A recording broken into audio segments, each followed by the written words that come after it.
Hello friends. आज हम discuss करेंगे vehicular emission standards and norms के बारे में। तो चलिए स्टार्ट करते हैं। First of all, state of global air. State of global air एक रिपोर्ट का नाम है।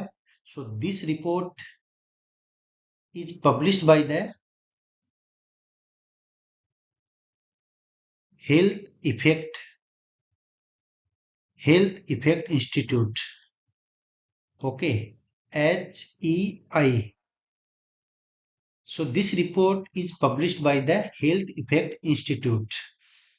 This report mainly focus on the air pollution and the death occurred due to the air pollutions. Each year, the more people die from the air pollution related disease than the road traffic injuries and malaria. Globally, the air pollution is the fourth leading risk factor for the early death in 2019, surpassed only by the high blood pressure, tobacco, and poor diet. According to this report, globally, the air pollution is the fourth responsible factor for the death, maximum number of the death. At the top, it was the higher death due to the high blood pressure, followed by tobacco at second position, poor diet at third position, and air pollution at the fourth location in the death-wise globally. Ambient particulate matter 2.5 is the largest driver of air pollution burden of disease globally. In 2019, air pollution contributed 6.67 million deaths globally. It is a big number. Air pollution accounts 20% of newborn premature death, or we can say premature death in 20% responsible for the premature death in the newborn babies. The most related to the complication of low birth weight and preterm birth. These are the effect of the air pollutants in the deaths around the globe. Now the State of Global Air 2020 report. As we discussed, this report is released by the Health Effect Institute, and the headquarters of this institute is situated in the Massachusetts in USA, and it was founded in 1980. This report highlights that mainly this report is related to the air pollution and the deaths due to the air pollution around the globe. This report highlights that air pollution is the largest risk factor for death among all health risks, and it is the first ever comprehensive analysis of air pollution's global impact on the newborn. The State of Global Air 2020 report में पहली बार air pollutants का newborn babies पे effect देखा गया है. The Health Effect Institute is an independent non-profit research institute funded jointly by the USA EPA, Environmental Protection Agency, and other organizations of the USA. The EPA was established in 1970 and the headquarters in the Washington DC. Now this report identifies the several factors that are responsible for the deaths around the globe. The high systolic blood pressure is the first factor that is responsible for the maximum number of the deaths around the globe, followed by the tobacco at second location, then after the dietary risk, and at fourth place the air pollution that is responsible for 6.6 million deaths per year, or we can say 6.6967 million deaths in 2009, followed by the high fasting plasma glucose, high body mass index, high low density lipoprotein level, Then after kidney dysfunction, malnutrition and alcohol use. So these are the major potential factor that cause maximum number of the deaths. So this is the PM 2.5 particulate matter 2.5 scenario around the globe in 2019. Okay, so according to this scenario, we can observe that India, India and the surrounding Asian countries like China and some African countries are having the maximum number of the PM 2.5, and you can see the American subcontinents having the very low number of the particulate matter. We can say less than 15 microgram per cubic meter. So in the countries where the concentration of PM 2.5 is more, so the probability of the deaths or diseases are more in that countries. Now the role of individual pollutant in the deaths. When we see the role of ozone, so ozone is responsible for 1% of the total deaths. When we see the role of PM 2.5, so PM 2.5 is responsible for 7% of the deaths around the globe. And the household air pollution, that is generally the indoor air pollution, and that is the responsible for 4% of the deaths around the globe, and the remaining 88% due to the other risk factors. So the growing air pollution in cities, mainly the vehicles, that this situation made the metropolitan city as a hotspot of the air pollution, like Delhi, Mumbai, Chennai, Kolkata. These cities are the hotspot of the air pollution. Among all the polluting source in these cities, the transport sector, one of the biggest sector that is responsible for the emission of air pollutants. When we see the vehicle scenario in India, 75%, here you can see 75% is contributed by the, this is the scenario about the number of vehicles. So out of 100, 75% vehicles is contributed by the two-wheelers, mainly by the bikes and scooty, 11% by the cars, 4% by the multi-utility vehicles, 4% by the commercial vehicles like truck, buses, and 6% by the three-wheeler. So this is the share of different type of the vehicles in the total number. Now the vehicular growth in India. Okay, so there is exponential growth of the vehicles in the India. When we talk about the 1981, so in India there was 5.3 million registered vehicles, and the number was increased by 159 million in 2012. If this growth is continue with the same pace, the number is expected to increase by 468 million in 2031. So here you can see the exponential growth of the number of the vehicles. Among the number of vehicles, you can see the blue line indicates the number of the two-wheelers. So the maximum number increase in the two-wheelers and followed by the number of cars. When we see the number of automobiles produced in India in the fiscal year 2020, so the total number of vehicles produced, that was 22.93 million, and the total number sold in the India, out of 22, the 17.51 million was sold in India alone, and the remaining was exported to the other countries. When we see the share of each segment in total production in 22, so in 20 fiscal year 22, the total number of share of vehicles was two-wheelers was 76.9%, followed by the passenger vehicle 17.5%, Okay, then after the commercial vehicle 4.1%, then after three wheelers 1.5, and the remaining the others quadricycles. So this was the scenario of vehicles in India. Now the share of transport sector in the air pollution.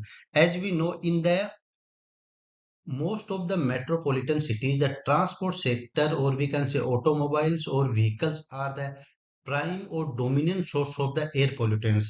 Now the CPCB conducted a study, see the role of vehicles in emission of the different air pollutants. So the CPCP conducted a source apportionment study. So source apportionment का मतलब क्या होता है? Suppose करो हम किसी location पे air pollutants का मेजरमेंट करते हैं। सपोज हमने सल्फर डाइऑक्साइड का मेजरमेंट किया, ठीक है, लेकिन हम ये नहीं जानते हैं कि ये सल्फर डाइऑक्साइड किस से आ रही है, ये व्हीकल से आ रही है, ये किसी इंडस्ट्री से आ रही है, या किसी थर्मल पावर प्लांट से आ रही है, ठीक है, या कोई अदर सोर्स हो। So to identify the each and every source, और उसको हम ये भी कह सकते हैं to find out the role of each share or role of each and every source in the sulfur dioxide emission or in any pollutant emission, that is known the source apportionment study. Suppose there is 10 ppm sulfur dioxide. Among the 10 ppm concentration, uh, the 5 ppm is coming from the thermal power plant, 2 ppm coming from the vehicles, and remaining 3 ppm coming from the other sources. So this is the proportion of the or role of the different sources in the SO2 emission. So this type of study known as a apportionment study. So a source apportionment study undertaken in the 6 Indian cities revealed that the transport sector is one of the major contributors in the urban centers. So the transport sector is one of the major source contributing up to 50% of the particulate matter concentration, and even more dominantly to the NOx emission in cities. So the fuel quality and vehicular technology play important role in the emission from the transport sector. So the fuel quality of fuel and the technology, engine technology, is the main factor that are responsible for the emission of different type of the air pollutants from the engine or vehicles. Okay, now the contribution of the PM 2.5. Okay, so this study carried out in the Bangalore, Pune, and Kanpur. So here you can see the in Bangalore, the 50% PM 2.5 is contributed by the transport sector, 25% is by the DG set. These are the diesel generator sets, okay, and 13% by the other secondary sources. Okay, likewise, this is their proportions or different sources. In Pune, the PM 2.5 maximum is contributed 50% by the secondary sources and 29% by the vehicles or transport sector. In Kanpur, 27 by the transport sector, 26% by the domestic sources, and 23% by the secondary sources. So here you can see the role of each and every sources in the PM 2.5 emission.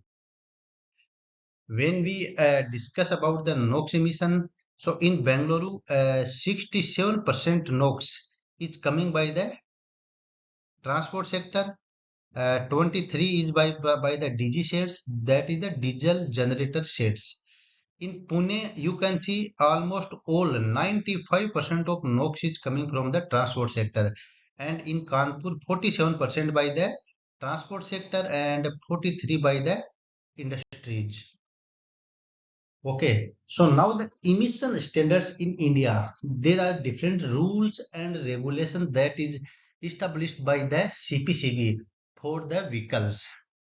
So in 2002, the government of India accepted the report submitted by the Mashelkar committee. So this is a important committee that is recommended the national auto fuel policy implementation in the India. Like Delhi में पहले diesel बसें चलती थी, तो diesel बसों को CNG बसों से रिप्लेस करने के लिए ये सब रिकमेंडेशन इसी कमेटी ने दिए थे। सो This Maselkar committee proposed a roadmap for the rollout of the Euro-based emission norms in the India. European countries में उनके अपने स्टैंडर्ड्स है व्हीकल्स के लिए, तो इस कमेटी ने सजेस्ट किया कि इंडिया इंडिया में भी जो यूरोपियन कंट्रीज के स्टैंडर्ड्स हैं उनको अप्लाई किया जाए. This committee also recommended that a phase implementation of future norms with regulation being implemented in the major cities first and extended to the rest of the country. This committee recommended that जो भी standard है सबसे पहले major major cities है उनमें apply करो, अगर उनमें सक्सेसफुल है then you expand rest of the country. So based on the recommendation of the committee, National Auto Fuel Policy. The National Auto Fuel Policy was announced in 2003. So which committee is responsible for this National Auto Fuel Policy? Maselkar Committee. And which year the National Auto Fuel Policy was implemented? In 2003. So the Auto Fuel Policy 2003 laid the roadmap for introduction of cleaner fuel and vehicles in the country up to 2010. Okay, इसका जो vision था कि 2010 तक है वो cleaner fuel पे focus करेंगे. So the Bharat stage emission standard BSES, this is a very important. Bharat stage emission standard are the emission standard instituted by the government of India to ensure the regulation, or we can say output of air pollutants from the internal combustion engines or motor vehicles. So these standards were set up by the government of India to check or to monitor the emissions from the vehicles. The standards and timeline for implementation is set by the Central Pollution Control Board under the Ministry of Environment, Forest and Climate Change. The standards based on the Euro regulation first introduced in the 2000. So आप बहुत सारी present में गाड़ियां देख सकते हो, सभी गाड़ियों पे BS6 लिखा होता है. That is BS means Bharat stage. BS6 लिखा होता है. BS का मतलब होता है Bharat stage. So this is the standards. This is the 6 class of standards that is equivalent to the Euro 6. Euro means European standard 6 के they are equivalent. Okay, so the first time these standards was implemented or introduced in the 2000 by the CPCB, or we can say Government of India. So the phasing out of the two-stroke engine for the two-wheelers, cessation the production of Maruti 800 and introduction of the electronic control have been due to the regulation released to the vehicular emission. So these some technologies were suggested by the Government of India to reduce the vehicular pollution. Now the Maselkar Committee. So the expert committee on the auto fuel policy headed by Dr. A.R. Maselkar, and Dr. A.R. Maselkar was the DG, Director General of CSIR, Central Scientific and Industrial Research that time, and he submitted his interim report. interim report का मतलब क्या होता है? जो report जो final report नहीं होती, final report से पहले एक टेंटेटिव रिपोर्ट को सबमिट किया जाता है. ठीक है, सजेस्टिव रिपोर्ट को सबमिट किया था. In that report they specify the policy approach for laying down the auto fuel and technology options for the country, and made specific recommendation for the vehicular emission standards and auto fuel specification to achieve in the major cities first and rest in the country by the end of 2010. So this committee recommended several specifications, like first one is the Bharat stage second emission norms. They should be laid down by the year of 2003. Then after the extension of Bharat stage second up to 2005 in whole country. Then after introduction of the Euro third equivalent emission norms, that is known BS third, in the 7 mega cities up to 2005. In 2005, from 2005, and then after extension of this third stage by the 2010 in the whole country. So these are some specification given by this Masirkar committee. Now the Bharat stages, that is known the Indian emission standard for the four wheeler. So first of all, we will discuss about the four wheel vehicles. So this table is related to the four wheel vehicles. Okay.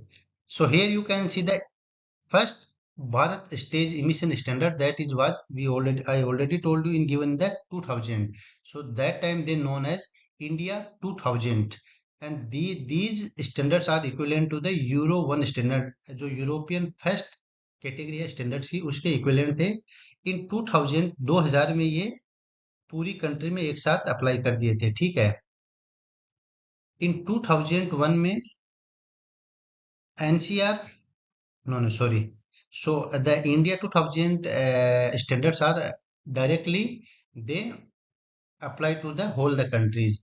Then after they release the Bharat state second emission standards, they replace the Indian 2000 into the Bharat state second norms, and these are equivalent to the Euro second.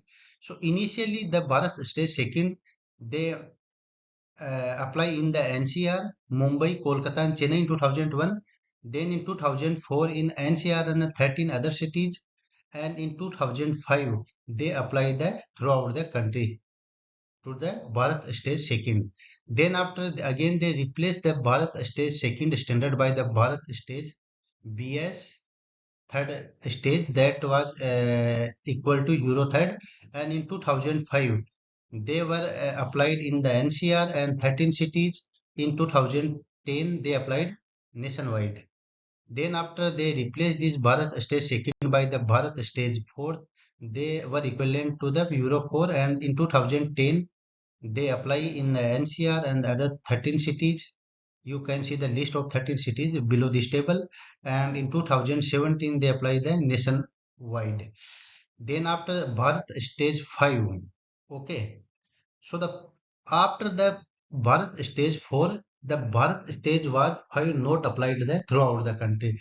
They directly apply the Bharat stage 6. Okay, they so sometime in exams this question may ask which Bharat stage is not applied in the country. So Bharat stage 5 is not applied in the country. They just skip this stage and they directly apply the Bharat stage 6, that is equivalent to the Euro 6 standards, and in 2020 they applied throughout the country to this the norms of this stage Bharat stage 6.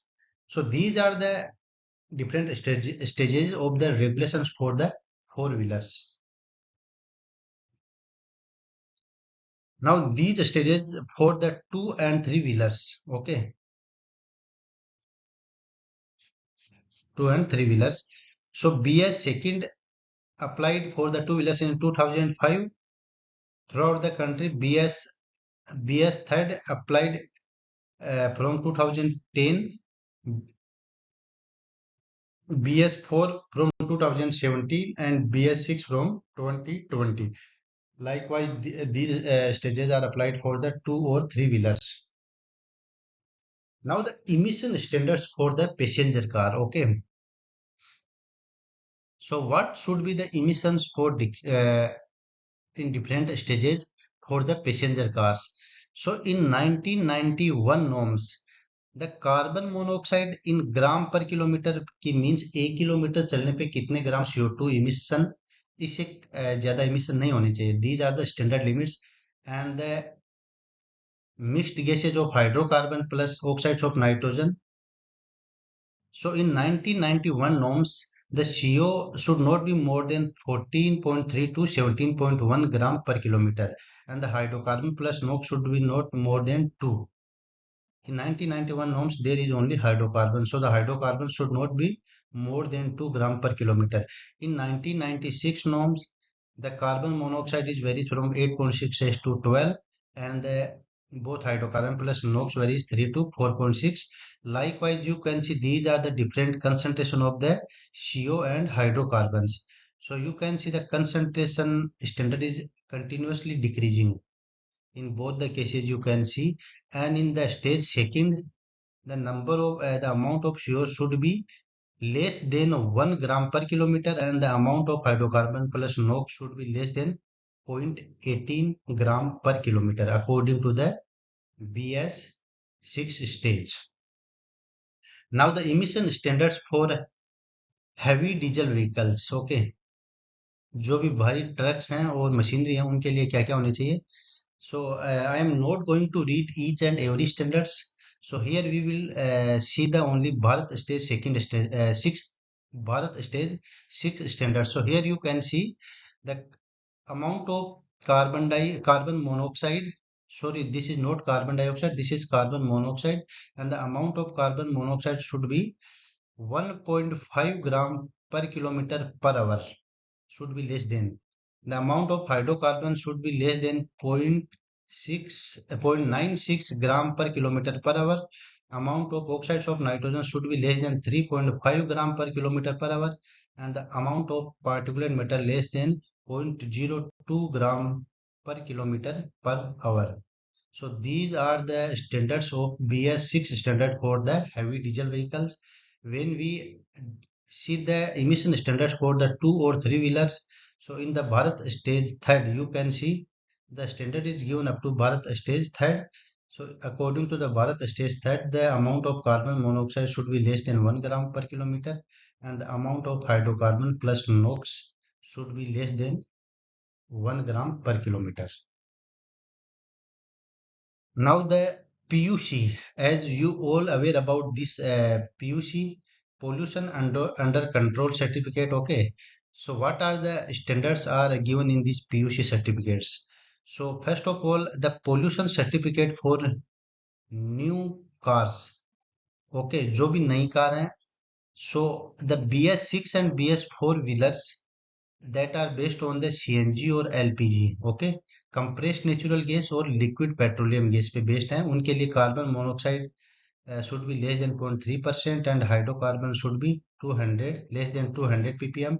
In the BS6 and BS4 vehicle that are petrol based, for that vehicle also there is the same limit in both the cases. The pollution certificate for the new bikes. Okay, so in bike के case में हम देखते हैं कि two wheelers और three wheelers जो CNG और LPG पे बेस्ड है और जो पेट्रोल पे बेस्ड है उनके लिए इक्वल स्टैंडर्ड्स हैं. तो carbon dioxide monoxide should be less than 0.5% and the hydrocarbon should be less than 500 ppm. Then after the PUC certificate permission level for the diesel vehicles. तो इन डीजल व्हीकल के case में अपन क्या test करते हैं हम, the light absorption coefficient देखते हैं और दूसरा है smoke density. So when the free acceleration test of BS4 diesel vehicles, the light absorption coefficient should be less than 1.62 and the smoke density on the Hartridge unit. So keep in mind the smoke density is calculated or measured on the Hartridge units के basis पे की जाती है. So it should be less than 50 and the free acceleration for the pre-BS4 diesel vehicles, it should be the light absorption coefficient should be less than 2.45 and the smoke density should be less than 65. Now the pollution certificate for old vehicles. So before the BS6, the pollution certificate having somewhat the different standards. It may be for car, bikes and three wheelers. So for the BS2 standard for the four wheelers, that was on petrol basis. So for that vehicles, the carbon monoxide should be less than 3% and the hydrocarbon concentration should be less than 1500 ppm. In BS third, for four wheelers petrol based, the carbon monoxide should be less than 0.5% and the hydrocarbon should be less than 750 ppm. For two or four stroke engine, or we can say three wheeler manufactured before the 31st March 2000, this carbon monoxide should be less than 4.5 and the hydrocarbon should be less than 9000 ppm. So you can see before the 2000 the emission standards was very flexible and they have very large and range of the emissions.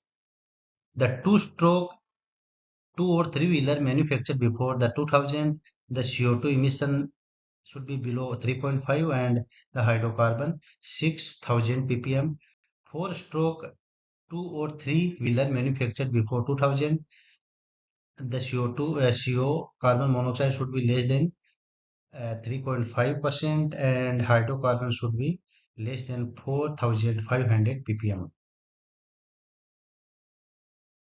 Now the vehicular engineering modification और mitigation measures. So हम इस pollution और pollutants के emission को कैसे control कर सकते हैं, एक व्हीकल्स में क्या क्या मॉडिफिकेशन कर सकते हैं, उसकी टेक्नोलॉजी में, उसके फ्यूल की जो क्वालिटी है उनमें क्या क्या चेंज कर सकते हैं जिससे कि पोल्यूटेंट्स का इमिशन कम हो.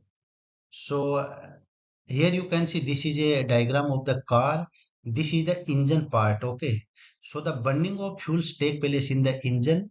After burning this fuel is connected to the exhaust pipe, and through the exhaust pipe, these burning gases are emitted in the atmosphere. Okay. So in a vehicles, many parts are responsible for the emission of the pollutants, like the exhaust pipe. There is a petrol, or we can say fuel filling hole that also responsible for the emission of different VOCs. There is the engine parts. Engine also emits a different type of VOCs or oxides of nitrogen due to the high temperature. Then after, due to the friction of the tires on the road, they release the particulate matter and the road dust due to the vehicular movement. So different type of pollutants are emission of pollutants is responsible due to the vehicular movement on the roads. Now what are the technologies? Okay. So technology, the first technology is the vehicular technology. Second one is the fuel quality. Third one is the inspection and maintenance of in-use vehicle. And fourth one is the road and traffic management. So these are the some strategies that are responsible for the lowering down the emission. Now the vehicle emission and efficiency. So here you can see there is the emission of the hydrocarbon and VOCs from the this fuel part from in which that we are using for the fuel filling. Then after exhaust is responsible for the carbon monoxide, carbon dioxide, hydrocarbon oxides of nitrogen and particulate matter. Due to the abrasion or friction force or due to the braking of the tires, they emitted the road dust or PM particulate matters. Then after the evaporation of the hydrocarbons and VOCs from the engine, okay, and the other pollutants that are released from the vehicles. Okay, let us we take an example of Euro 6 based or we can say BS stage 6 based vehicles. So हम एक petrol vehicles लेते हैं जो recent based technology पे है और एक diesel vehicles लेते हैं, both are based on the Euro 6 standard. So हम क्या हम कंपेयर करते हैं कि किस में कौन सा पोल्यूटेंट्स का ज्यादा इमिशन होता है. So when we see the carbon monoxide, so the emission of carbon monoxide is 1300 times percent more in the petrol vehicles as compared to the diesel vehicles. When we see the emission of hydrocarbons, that are 500 almost 600% more in the petrol vehicles. When we see the oxides of nitrogen, these are 367% more in the diesel vehicles, and the particulate matter emission is more 40% more in the diesel vehicles. So we can say the carbon monoxide and hydrocarbon emission more in the petrol vehicles, and the emission of the oxides of nitrogen and particulate matter more in the diesel vehicles. Now the fuel quality standards in the India. After initially there is a lead, tetraethyl lead TEL was added in the petrol as a anti-knocking agent. This agent increased the octane number of the petrol. Okay, that improve the efficiency of the petrol. So after the lead, sulfur content was the most important determiner of the fuel quality. So both lead and sulfur content determine the quality of fuels. If both the substances are more, mainly the tetraethyl lead is present in the petrol and sulfur was present in the diesel. So the sulfur inhibit the proper functioning of after treatment system designed to reduce the tailpipe emission and corrode the engine and pipes. After treatment system का मतलब क्या होता है, engine से जो भी gases burn होने के बाद में एग्जॉस्ट पाइप में आती है। एग्जॉस्ट पाइप में कई सिस्टम होते हैं, like catalytic converter, filters, okay, particulate removal filters. So these filters are affected, or the efficiency of these after treatment system is affected by the sulfur content. So the effect of fuel sulfur content particularly damaging the three type of the after treatment systems. First one is the diesel particulate filters, lean NOx strips, and selective catalytic reduction. So these system are affected by the sulfur content. Now the Indian diesel specifications. Okay, so what was the sulfur standards in the Indian diesel? So during the BS Bharat stage second, the permissible limit of sulfur in the diesel was 500 milligram per kg or 500 ppm, and this amount is reduced up to 350 in the BS third. Again, it reduced up to 50 ppm in the BS 4. Again, it reduced in the BS 5 up to 10 ppm, and it remained stable up to in BS second 10 ppm. So presently in the diesel 10, only 10 ppm, 10 ppm milligram per kg of the sulfur is allowed in the diesel. Okay, so low lead gasoline, gasoline का मतलब क्या होता है, petrol. So low lead gasoline was introduce in 1994 in Delhi, Mumbai, Kolkata and Chennai, and on 1st Feb 2000 unleaded gasoline was mandate nationwide. So 2000 1 फरवरी 2000 से unleaded की ban कर दिया गया है कि कोई भी पेट्रोल में लेड का मिक्सिंग नहीं करेगा.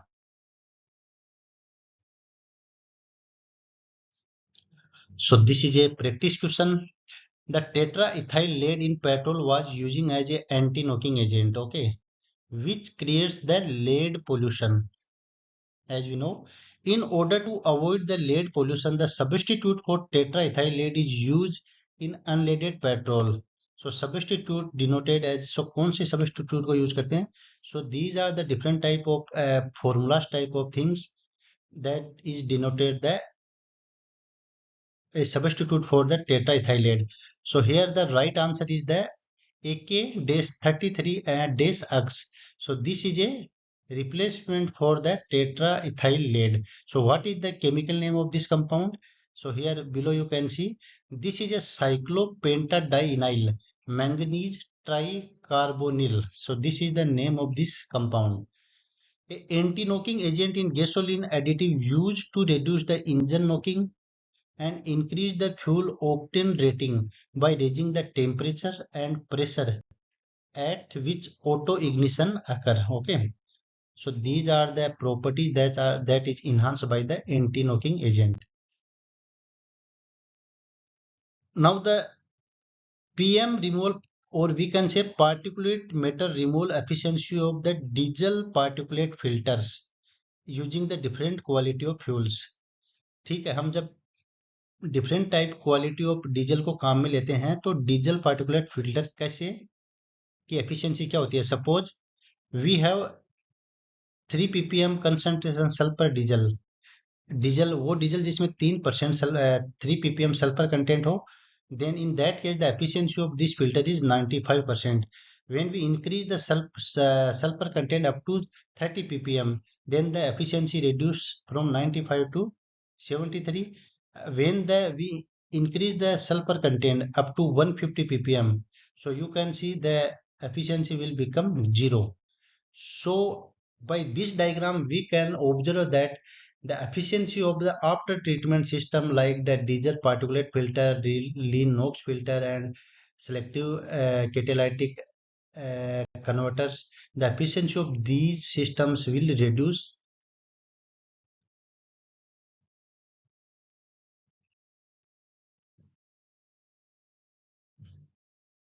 Now the catalytic converters.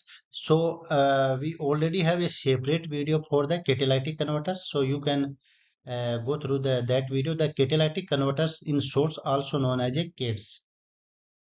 So catalytic converter क्या होते हैं? So catalytic converter are the emission control device that convert the toxic pollutants in the exhaust gas into the less toxic pollutants by catalyzing the redox reaction, both oxidation and reduction. The catalytic converters are used in the internal combustion engine fueled by either petrol or gasoline. So both petrol और gas diesel engine दोनों में हम इसको use कर सकते हैं. So there is a coating of the catalyst that trigger the chemical reaction. So we are using different type of catalyst compound, or we can say layer of catalytic compounds like platinum, rhodium, and palladium. These compounds or catalyst used as a coating in the catalytic converter. So this is the principle of the catalytic converter. There is the two type of reaction take place: the reduction reaction and oxidation reactions. When the different type of pollutants like the oxides of nitrogen, carbon monoxide, and hydrocarbon enter in the catalytic converter, first of all the reduction take place because there is no oxygen. So in the reduction chamber, the oxides of nitrogen converted into the nitrogen. Then after these gases enter into the second chamber, where along with these we also supply the air. So due to the supply of air, the aerobic conditions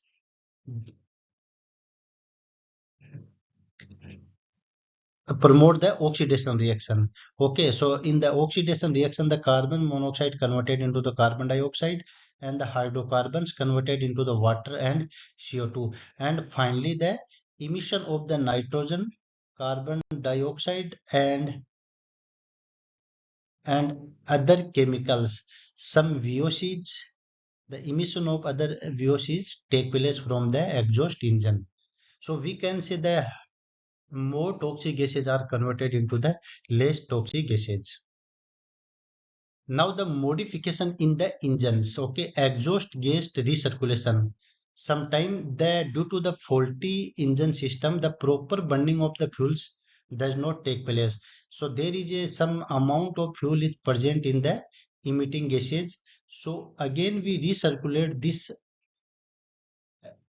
emitted gases into the engine system for proper burning or for proper operation. So this is the recirculation of gases. Okay, then second one is the modification or replacement of the fuel. Suppose we should modify or replace the fuel that having the more amount of sulfur, lead, or other pollutants. So we should go for the low sulfur fuel, methanol, ethanol battery powered vehicles, LPG, and natural based gas vehicles. Then after vehicular maintenance, this is a very important point. We should regularly maintain our vehicles because the vehicle that is not properly maintained, they emits more amount of pollutants, and they creates problem for the driver as well as for the surrounding peoples. Then after the setting of standards, the government should setting some stringent emission standards, means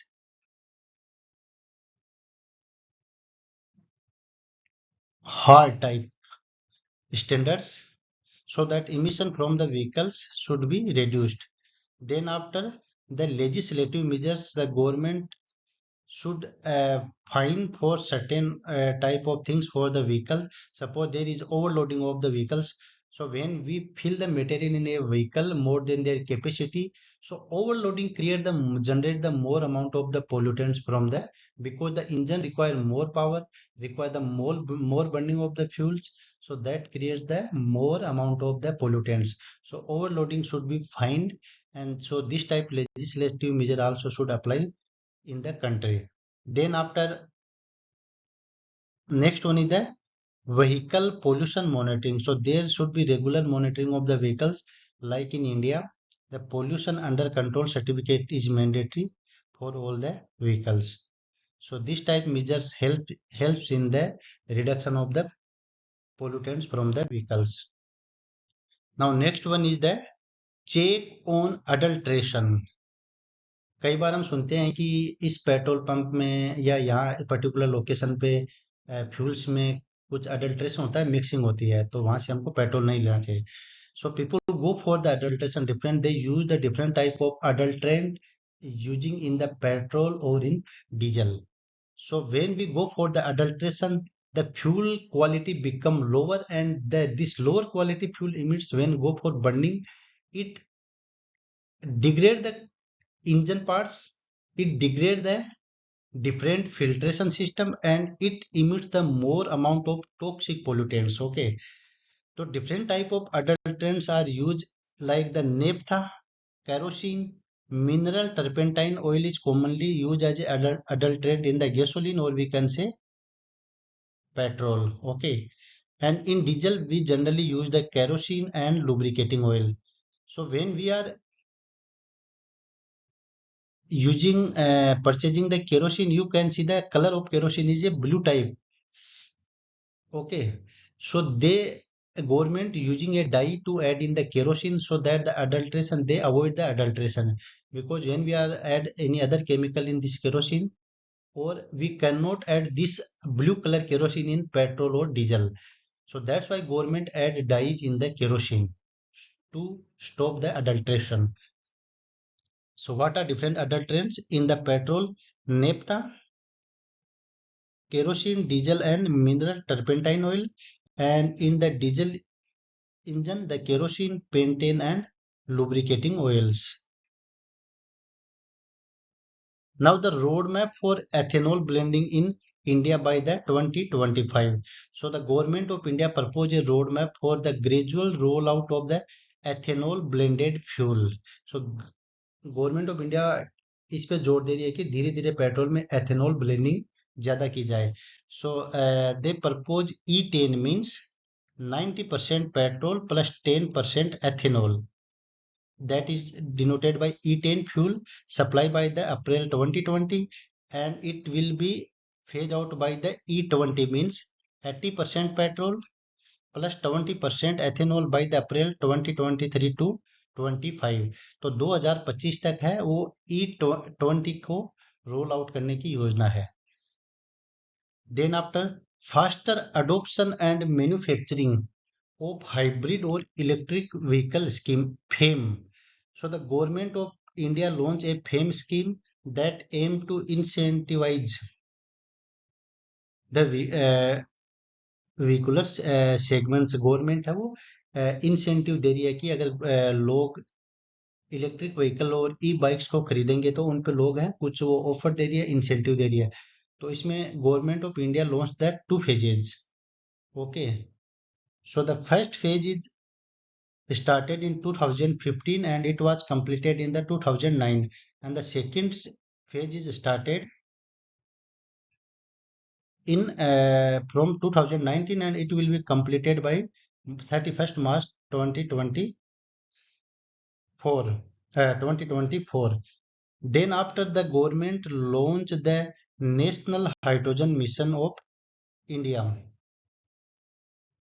So this mission focus on to cut down the carbon emission and increase the use of renewable sources of energy.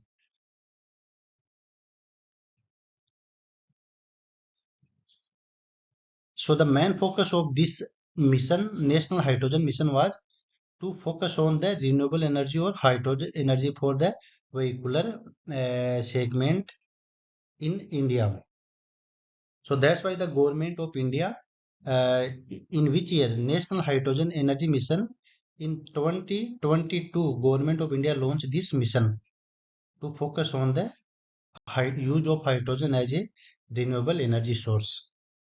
So likewise, these are the different technologies, modifications, and government of India's plans to minimize the emission of the pollutants from the vehicles.